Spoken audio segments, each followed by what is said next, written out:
Oke. Assalamualaikum. Waalaikumsalam. Banyol, Rek. Oh, Ya Allah. masih di sini. Mm-mm. Nunggu ganjil genap. Iya. Kan saya naik motor. Jok bapak-bapak pasti garing. Jok bapak-bapak pasti garing. Oke.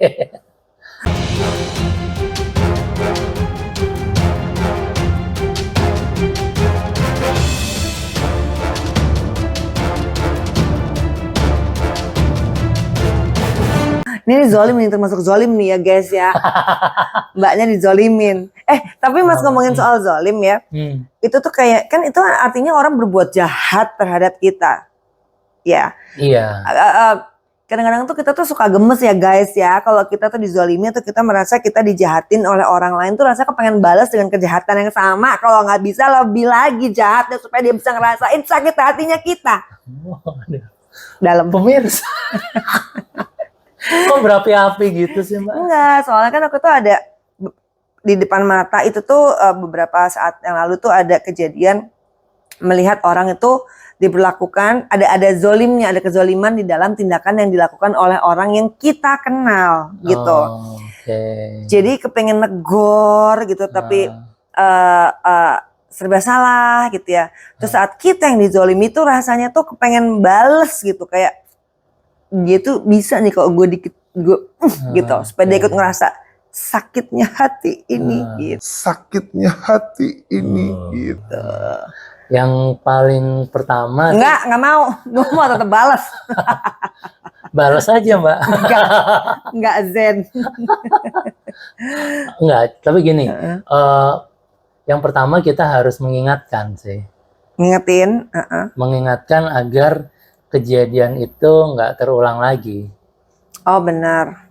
Nah, itu yang paling simpel ya. Tapi kan orang itu kadang-kadang enggak, gue nggak ngerasa zolim kok, gue baik-baik aja. Itu gimana? Ya, soalnya gini Mbak, kalau kita ngingetin orang itu sebenarnya yang pertama kali diingatkan kan diri kita sendiri.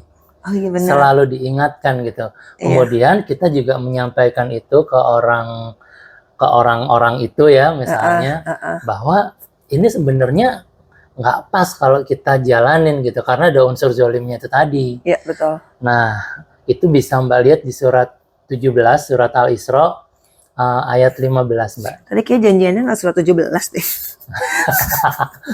Ya kan itu dulu. Oh iya. Oke. 17 Al-Isra. Ayat 15. Ayat 15. Oke. Bismillahirrahmanirrahim. Barang siapa berbuat sesuai dengan petunjuk Allah, maka sesungguhnya itu untuk keselamatan dirinya sendiri. Dan barang siapa tersesat, maka sesungguhnya kerugian itu bagi dirinya sendiri. Dan seorang yang berdosa tidak dapat memikul dosa orang lain, tetapi kami tidak akan menyiksa sebelum kami mengutus seseorang rasul. Oke, di situ kan dibilang ya, kalau kita berbuat baik untuk diri kita sendiri, untuk keselamatan diri kita. Barang siapa yang tersesat, maka sesungguhnya kerugian itu bagi dirinya sendiri juga. Berarti jadi, kalau jadi apa? Enggak, jadi konteks di sini Mbak ngingetin itu untuk kebaikannya Mbak. Iya. Berarti ya guys ya, kalau misalnya orang lain itu jahat sama kita, terus kita balas jahat, kan artinya jahatnya buat kita juga ya. Iya. Kembali. Kamu belajar apa waktu itu? Energi ya? Iya benar. Benar. Iya. Jadi kalau misalnya, artinya kalau misalnya kita berbuat baik pada orang, kalau misalnya orang itu jahat sama kita, kalau kita balas energinya jahat lagi, kan tektok terus ya, gitu. Tapi kalau misalnya dia berbuat jahat sama kita, atau kita merasa dijahati sama orang itu, tapi kita balas dengan kebaikan, pahalanya buat kita, kebaikannya buat kita, udah gitu nanti balik energinya juga buat kita, mungkin nggak lewat dia, tapi mungkin lewat orang lain gitu ya. Benar. Berarti memang ayatnya udah berbicara seperti itu ya Mbak? Iya. Ini nih masih yang, tapi sih ada gitunya nih, masih ada gejolak ya guys. Mungkin coba kita lihat ya, sebenarnya bagaimana kita mengcounter sebuah kezoliman gitu. Silahkan dibuka di surat 41, surat Fusilat ayat 34. 41, 34, 34. Dan tidaklah sama kebaikan dengan kejahatan. Tolaklah kejahatan itu dengan cara yang lebih baik, sehingga orang yang ada rasa permusuhan antara kamu dan dia akan seperti teman yang setia.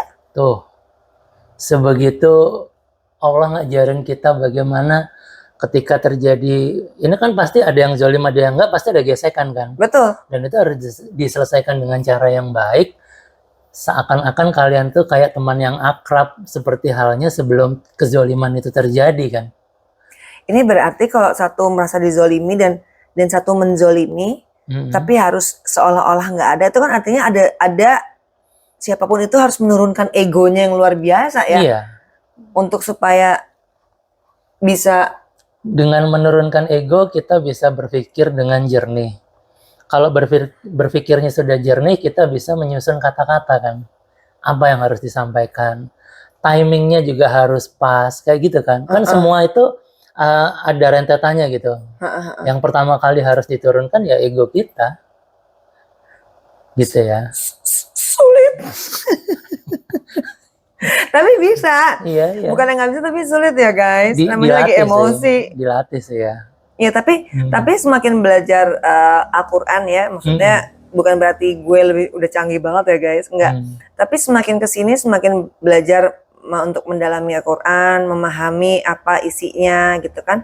Akhirnya memang bener sih mas, semakin zen aja gitu. Jadi nggak gampang ke trigger gitu. Kalau orang mungkin orang berbuat zolim itu pasti ada rasa kesel ya, tapi kayak setelah dipikir lagi, oh iya ya ngapain nih kesel gitu. Iya, itu kan balik ke dia juga. Iya.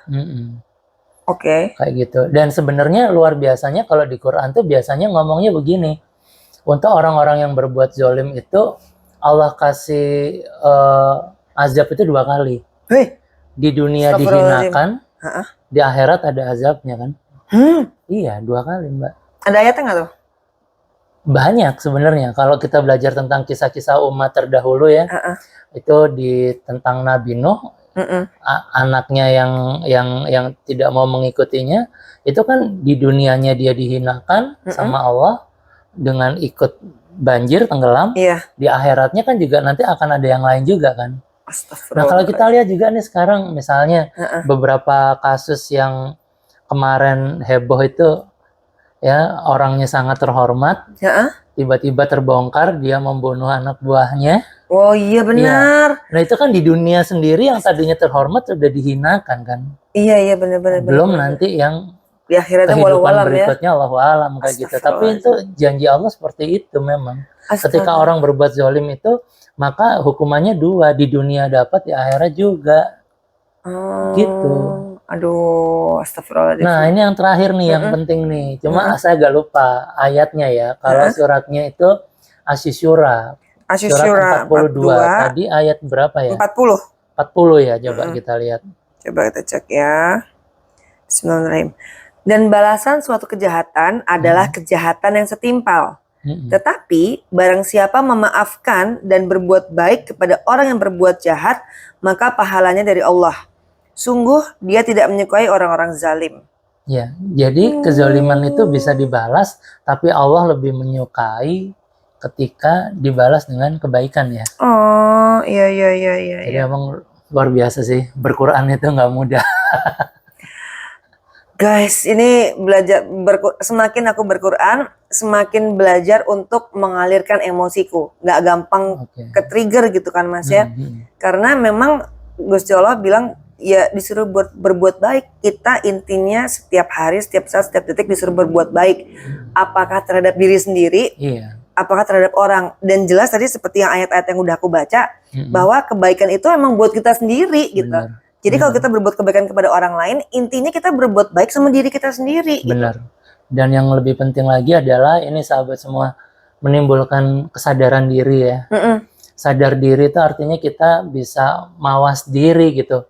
Kita ini posisinya salah nggak ya? Kalau memang salah jangan dilakukan. Nah itu kan sadar dirinya terus terjaga kan. Oh ini kan nggak boleh ya. Udah deh jangan. Misalnya kalau yang dulu-dulu ditabrak gitu, sekarang udah mulai menyikapinya. Bener loh. Mendingan jangan ya kayak gitu. Iya bener. Ya Allah. Jadi gimana? Mau ngingetin? Jadi enggak. Kamu berbuat baik kan? Traktir makan dong. Ya udah, ini udah malam. Mbak Ninanya minta ditraktir makan. Kita mau makan malam dulu ya. Masa sih ujung-ujungnya gue juga yang bayar nih guys. Assalamualaikum. Waalaikumsalam warahmatullahi wabarakatuh.